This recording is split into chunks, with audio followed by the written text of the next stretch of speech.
Hello guys, आप सबका स्वागत है ग्रेट डिफेंस एकेडमी में। अगर आप इस चैनल पर नए आए तो इस चैनल को सब्सक्राइब जरूर से कर लें। जैसे कि आपने थंबनेल को देखकर पता लगा ही लिया होगा कि आज हम पढ़ने वाले हैं पैरामीटर्स और एरियाज के बारे में। तो सबसे पहले हम पढ़ लेते हैं कि पैरामीटर्स क्या होते हैं। तो पैरामीटर्स होते हैं बेसिकली हमारे आउटर बाउंड्री ऑफ ऑब्जेक्ट्स और शेप्स। किसी भी शेप्स और ऑब्जेक्ट की आउटर बाउंड्री जो होती है उसे कहते हैं पैरामीटर। जैसे कि हमारा स्क्वायर की आउटर बाउंड्री क्या है, जैसे कि ए से गए हम बी, फिर बी से सी, फिर डी, फिर ए।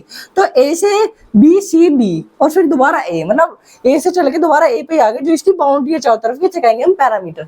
ऐसे ही रेक्टेंगल हो जाएगा, ट्राइंगल, पैरेललोग्राम और रोम्बस, इन सब में भी ऐसा ही होगा। मतलब इन सब का जो पैरामीटर होता है सबका वो ही होता है कि आउटर बाउंड्री जो है वही पैरामीटर है हमारा। अब हम इसका फॉर्मूला देख लेते हैं। हमने इसका मतलब तो समझ लिया, अब इसका फॉर्मूला देख लेते हैं। फॉर्मूला चलिए देखते हैं कि पैरामीटर क्या होता है। पैरामीटर मतलब सारी शेप्स का निकाल सके पैरामीटर। हम पहले आपको उसका जनरल फॉर्मूला बताएंगे। तो parameter is equal to sum of all side. किसी भी शेप का निकाल ले तो सारी साइड को जो प्लस कर सारी साइड को प्लस कर दो, वही उसका पैरामीटर हो गया। जैसे कि हमारा स्क्वायर का फॉर्मूला क्या होता है पैरामीटर का, parameter is equal to 4s। S क्या होती है उसकी साइड। जैसे कि हम जानते हैं कि स्क्वायर की चारों साइड इक्वल होती है, तो हम इसकी एक साइड का एस मान लेते हैं, तो सारी साइडें एस हो गई।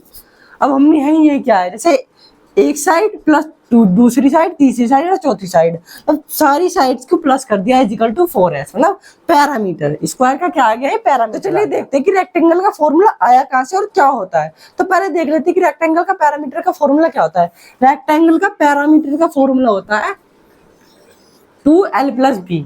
ये फॉर्मूला होता है कि पैरामीटर ऑफ रेक्टेंगल को 2l प्लस बी, मतलब ये है उसके रेक्टेंगल के फॉर्मूला। आप देखते कि आया कहां से, तो हमने यहाँ पर पहले से बना के रखा है कि एक rectangle A plus A B C D A B C D हमने रेक्टेंगल बनाकर रखा है।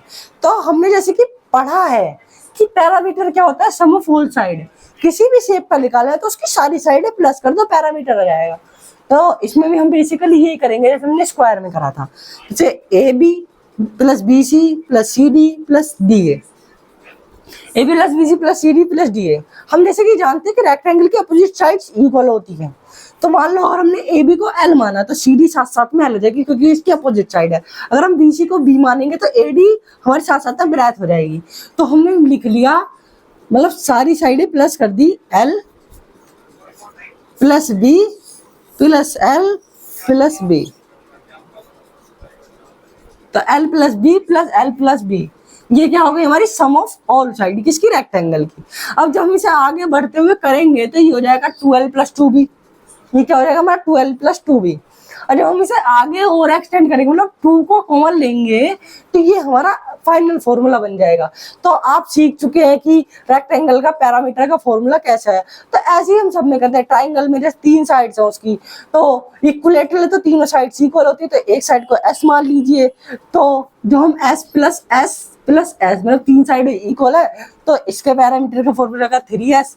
और बाद में ट्राइंगल का ये इक्विलेटरल ट्राइंगल का ही होता है फॉर्मूला। और आइसोसेलेस में दोनों साइड से इक्वल होती है, दोनों साइड जो इक्वल होने एस मान लीजिए, तो 2s प्लस दूसरी को ए मान लीजिए, तो 2s प्लस ए।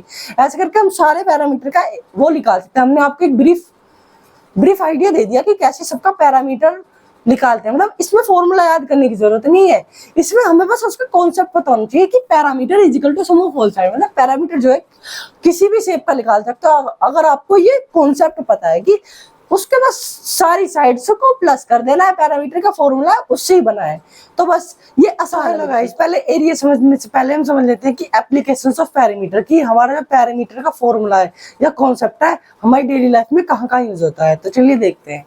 हमारा पहला एप्लीकेशन है टू फाइनेंस अ यार्ड, मतलब जो यार्डों से चारों तरफ से कवर करना तारों से, जिनसे कि हमारे यार्ड वो बचा रहे। उसकी you need to know the parameter. तुम्हें पैरामीटर पता होना चाहिए जिससे कि तुम उस फाइनेंस को कराने की सही अमाउंट कैलकुलेट कर सको, इसलिए तुम्हें पैरामीटर जरूरत है पैरामीटर की। सेकंड हमारी application the parameter of a picture frame is the length of its edge outer edge. मतलब अगर तुम्हें फ्रेम बनवाना है तो तुम्हें उसका फोटो का पैरामीटर देना पड़ेगा या उसे उसके हिसाब का पैरामीटर बनाना पड़ेगा उस फोटो के। तो यहाँ भी हमें पैरामीटर का कॉन्सेप्ट की जरूरत होती है। एक हमारा तीसरा एग्जांपल है, जैसे कि आपने सुना होगा कि रेस ट्रैक रेस जो होती है एथलीट्स के लिए 100 मीटर 200 मीटर 400 मीटर। इसके लिए क्या होता है कि उसके मतलब उनका जो कैलकुलेट किया जाता है डिस्टेंस, वो कैसे कैलकुलेट किया जाता है, पैरामीटर से तो कैलकुलेट किया जाता है। आपने सर्कुलर पाथ देखा होगा, उसके चारों तरफ ही तो भागते हैं वो एथलीट्स, उसके चारों तरफ ही तो भागते हैं या सीधा सीधा भागते हैं। तो उसके लिए हमें पैरामीटर कैलकुलेट करना पड़ता है उसका कि 400 मीटर का है पैरामीटर से या 800 मीटर का है, तो उससे फिर हम कैलकुलेट करते हैं। फिर उसके बाद रेस लगाई जाती है, मतलब दौड़ होती है एथलीट्स की। Thank you guys. यहाँ हमारा आधा चैप्टर खत्म हो चुका है, क्योंकि ये था हमारा वीडियो का मतलब चैप्टर का पार्ट 2। इसमें हमने क्या क्या पढ़ा है आपको, पैरामीटर के बारे में, पैरामीटर का जनरल फॉर्मूला, कि रेक्टेंगल और स्क्वायर का पैरामीटर का फॉर्मूला कहाँ से बनाओ, ट्राइंगल का फॉर्मूला कैसे बना सकते हैं, सबसे मेन पार्ट की एप्लीकेशन ऑफ पैरामीटर, कि हमें पैरामीटर की जरूरत क्यों है भाई, तो हमने ये बताया आपको। तो थैंक यू। अगर आपको ये वीडियो अच्छी लगे तो इस वीडियो को लाइक कर ले, और अगर आप हमारे चैनल पर नए तो इस चैनल को सब्सक्राइब जरूर से कर ले। Thank you.